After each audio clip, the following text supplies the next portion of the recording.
As we continue looking at John Wesley's rules of a helper, today we're looking at putting up clever fences. Now, when I first read this one out to you, number 3, you're going to be a little bit shocked because it sounds very much like it doesn't fit in our world. But there is actually some very, very good advice here.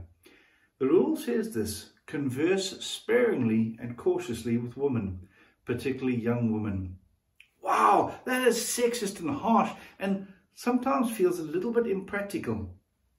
But for John Wesley, he needed to protect his people and his preachers from the accusation of sexual sin.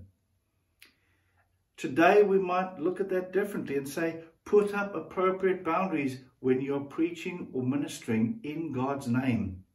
And there's 2 things here. One is that we've got to be very careful to make sure that we don't put ourselves in a place where we could fall into sin. We can all be tempted. For example, if you're meeting with somebody of the opposite gender, meet in an open space where people can see and not hear you. It's a simple boundary, but a very helpful boundary. And if you have to be in a closed space, don't go alone. But Paul gives us some further advice in 1 Corinthians 10 verse 23. He says, all things are lawful, but not all things are beneficial. All things are lawful, but not all things build up.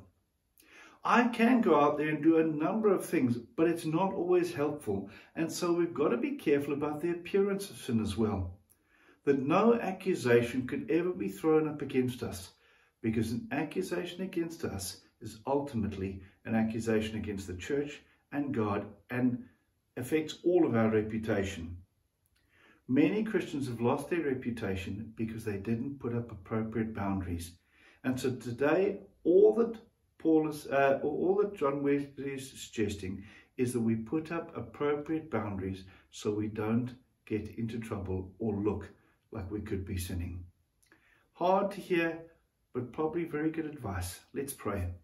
Heavenly Father, we pray and ask you to help us to put up appropriate boundaries so that our reputation might always be pure in the world, so that people can see Christ through us.